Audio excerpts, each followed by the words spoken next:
Hello neighbor, I'm Robert Burns and welcome once again to the website URL JBEfraud.com. And this, I am pleased to announce, is our very first entry that is being made onto this website URL JBEfraud.com, which if you looked at the introduction to what this site is, it is a micro level tracking of John Bel Edwards and how he deviated from past representations that he made. And as I said to you in our opening video introducing this website, the very first entry that we are making is the reappointment of Colonel Mike Edmonson as the head of state police. And I will just say this, I have gotten from numerous sources that this thing is a done deal.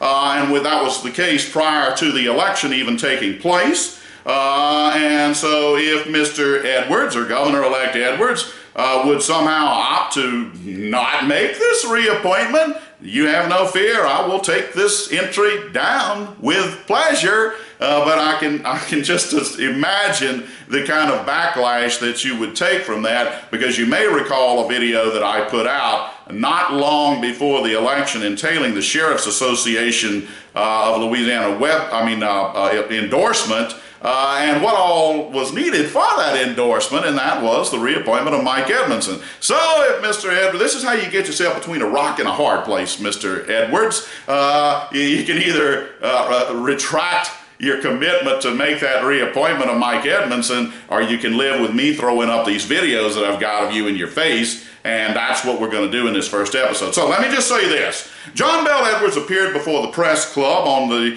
July the 21st of 2014, and he had some none too flattering commentary to make about what was referred to as the Edmonson Amendment.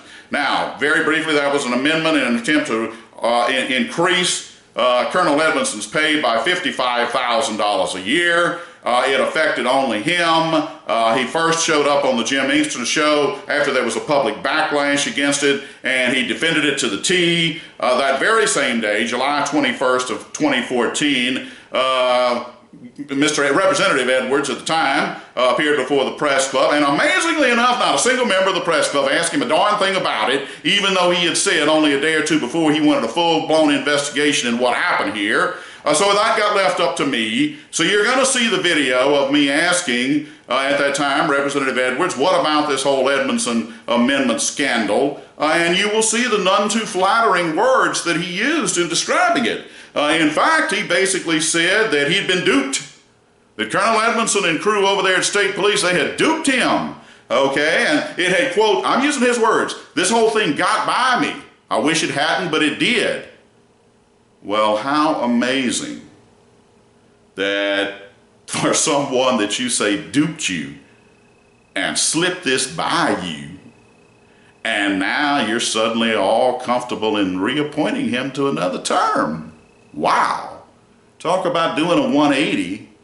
Talk about all that criticism of Bobby Jindal apparently meaning nothing once it's you in power. So then there's the logical question, why would Mr. Edwards do this? And the answer is very simple. That was a requirement of the Louisiana Sheriff's Association in order to gain their endorsement for governor. And I can tell you right now, Senator Bitter wasn't going to go along with that kind of garbage. That's not who he is, okay? But John Bel Edwards said, you know, I think I can accommodate that.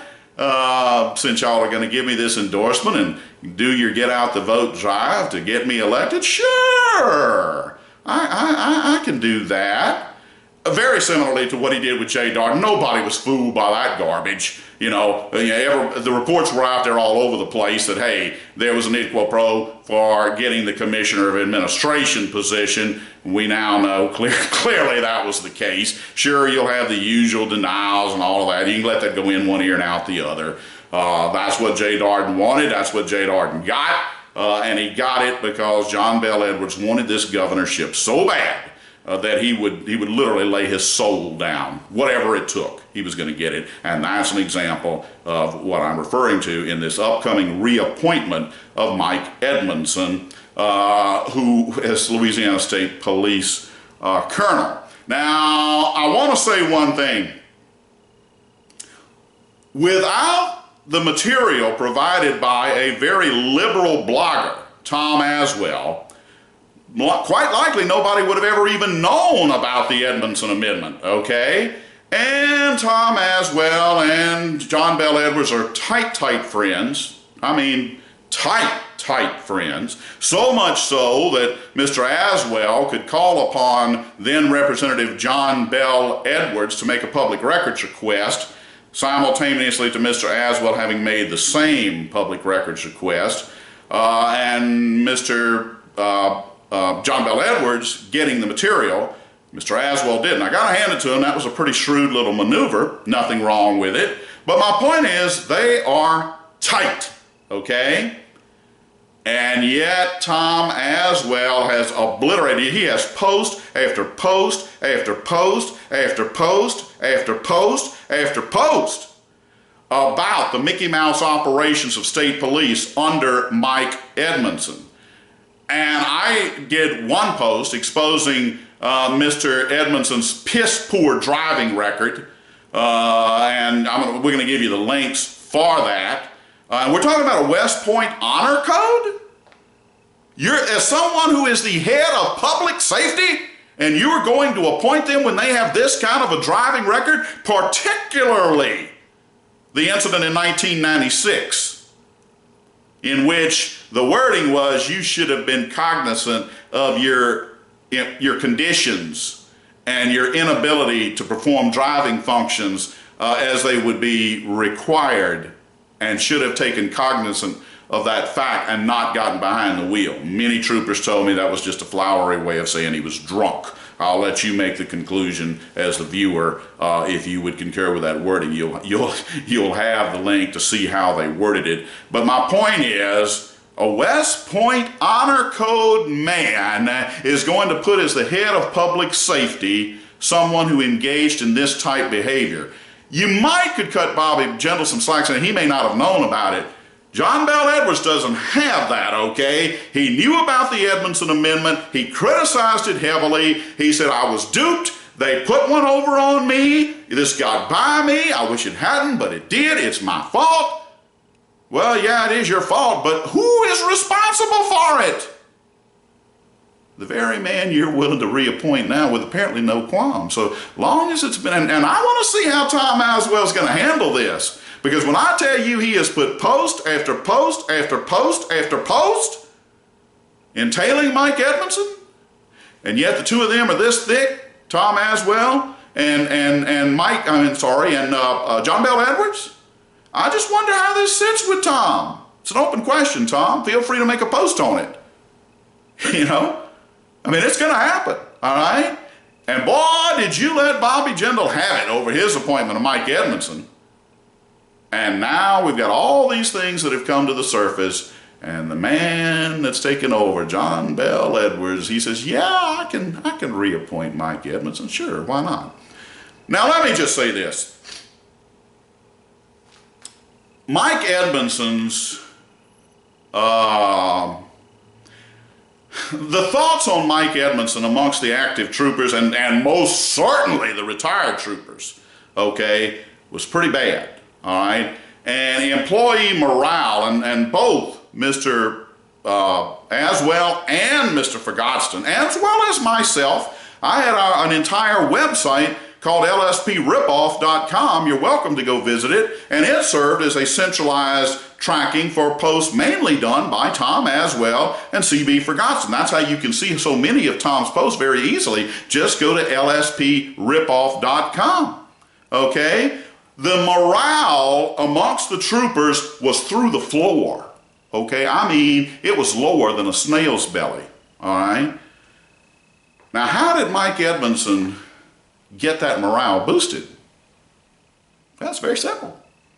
He just said, hey, look, we're going to give 30 or 35% pay raises for my troopers. Now, I'm going to tell you one thing. My morale may be down in the floor, and I may be very upset with my leader, but I'm going to tell you one thing. You get me a 30% pay raise, woo, that's going to alleviate a lot of my feelings toward my main man up there, Colonel Edmonson, all right?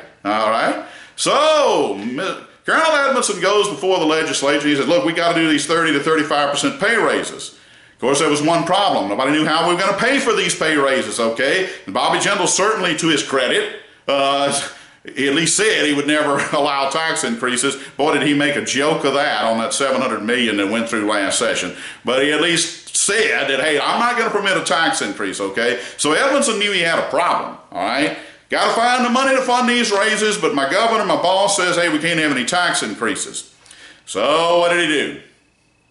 He goes before the legislature and he says that, hey, look, we can get these 30% pay raises, 35%, it ain't going to cost the taxpayers a dime. And they said, well, we're all ears. What you got? And this is what we're going to do. We're going to go out there and we are going to actively pursue those drivers, those folk out there who do not have automobile liability insurance. Plus, we'll add an additional fine to them, which the fine basically escalates and so forth. And so they said, okay, as long as you can get it done by that. And also, by the way, the Sheriff's Association was to get a considerable amount of, I believe it was $470 million that was expected to trickle down over the years from this massive windfall from pursuing these folks that didn't have automobile liability insurance. And so state police got busy, or Office of Motor Vehicles got busy sending out all these notices, many of which did not have a bit of validity to them, hence the great escalation of the windfall that all this was going to produce. And it cost $550,000 to mail these things out. And of course there was a public backlash. You probably seen the video footage on Channel 2 and Channel 9. One gentleman driving in from Kentucky to clear this mess up when he wasn't even validly, didn't owe any money. There was also a young black lady who showed up, I believe this aired on Channel 9, but don't hold me to that, showed up to try to remedy her letter, and it was told it was $780, I believe is the figure she said, which she didn't have the $780, and that's part of the whole problem of thinking you're going to collect all this money. But at any rate, she came back 3 days later after she managed to scrape up the $780 through various sources, only to be told that, well, now you've gone into another category of delinquency and it's now $950. I believe that was the amount. Don't hold me to those two amounts, but I'm saying it for illustrative purposes. So, this is where the money for this raise was supposed to come from. Of course, it didn't materialize, so now it's got to be just one more, excuse me, one more area of the budget that they have to go into and raid from, because they're not about to retract these raises, okay? They're there, the money's going to get paid, so you just got to go in somewhere else and raid from there to take care of these pay raises. And I want to say one other thing. I mentioned a moment ago about Tom Aswell and the post after post after post after post that he made about the cronyism, the nepotism, and within state police. Excuse me. And I'm going to give you a link. And Tom Aswell is responsible for every bit of this. I can't take any credit, okay? Tom Aswell, the blogger that I told you about that is this tight with John Bell Edwards, he's the one that gave the link. He's the one that provided all the information that I'm going to supply to you on the link that's below this video. And we are talking about John Alario cronyism and nepotism out to wazoo, okay? And none of it was acceptable under the Jindal administration, and I have no qualms with that. I don't like it either. But apparently, it must going to be okay in the John Bell Edwards administration, even though John Bell Edwards, and we're going to give you the video, going to give you the video of John Bell Edwards being so critical of this Edmonson amendment, going to give you a link for the basically extortion letters that got sent out trying to collect this money. And I want to say one other thing. Nobody bothered with making any kind of computation. Well, it was $11 million for the fiscal year that these raises went into effect. That's just the direct, here, write a check to make the payments. Nobody bothered with trying to find out, hey, what kind of an impact does this have upon the unfunded accrued liability with state police. It's something you've heard John Kennedy harp on over and over and over again that is negatively impacting the credit rating agencies' viewpoints of Louisiana, and quite likely is going to lead to an eventual downgrade.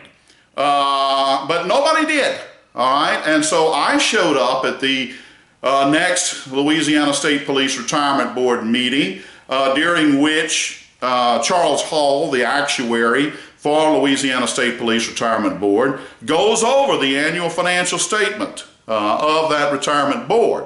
And, so I went and I said, hey, look, can you give me an estimate of what the long-term impact of this pay raise is? And I'm going to provide the video of Mr. Hall and his presentation. You can see that Mr. Hall is not one that really likes the camera. That's very obvious. And let me just say this. The attorney for that board, she said that, hey, your question is out of order. You are a member of the public and you're free to make comment, but you can't ask a question. Well, let me tell you something. This is not my first rodeo, okay? I know the rules and the ins and outs, and so I went to pick up my camera and say, no problem. That's exactly what I will report to the retired troopers who wanted this query made, all right? Well, I will hand it to several of the board members. They quickly grasped that situation, and it was not a public relations ball that they wanted to take on. And so they quickly said, no problem. Mr. Hall, we are now asking you, can you give an estimate of the long-term impact of this pay raise? And Mr. Hall went through about a 2-minute explanation. Several times his voice inflection are indicative of not being real thrilled at being videotaped to respond to this.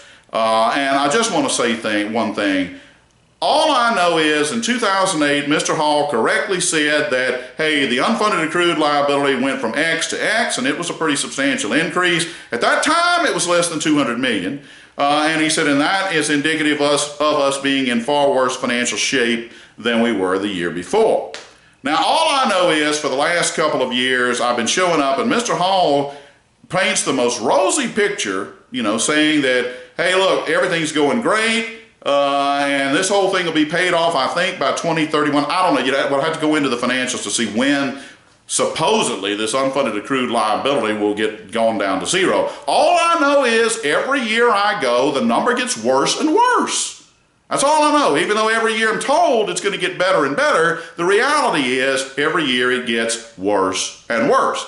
Now, Mr. Hall did give an answer to the question. It took a little while. But basically, the expected long-term impact of that pay raise is $45 million, okay? $45 million. That is a 15% increase in the unfunded accrued liability that happened overnight, all right? And I would submit to you that that is the kind of reckless fiscal irresponsibility that we have seen out of the Jindal administration for the last 8 years. I mean, it is totally reckless, okay? Nobody had an knowledge of the impact on this, but $45 million overnight, okay? But apparently it's all okay with John Bel Edwards going forward because he is reappointing, unless he reneges on that, and I'll be happy to take this whole thing down if he does so. So that's going to be the purpose. You've now heard the first entry of this blog. As you can tell, it is my intent to hold John Bel Edwards accountable for deviations he makes between what he has said publicly and the corruption and cronyism and nepotism that he ends up letting take place, which contradicts what he said. And there can be no greater example of that, in my opinion, than this impending reappointment of Mike Edmonson as LSP Colonel. Once again, this is Robert Gerns. I'm so glad you've tuned in to JBEfraud.com. I don't know how many other entries we may have for this website, but I'm here to tell you one thing. When they transpire, I'm going to make them. Thank you so much. Hope you have an enjoyable upcoming Christmas and a Happy New Year. And let's look forward to holding John Bel Edwards accountable during the next 4 years. Thank you so much, ladies and gentlemen.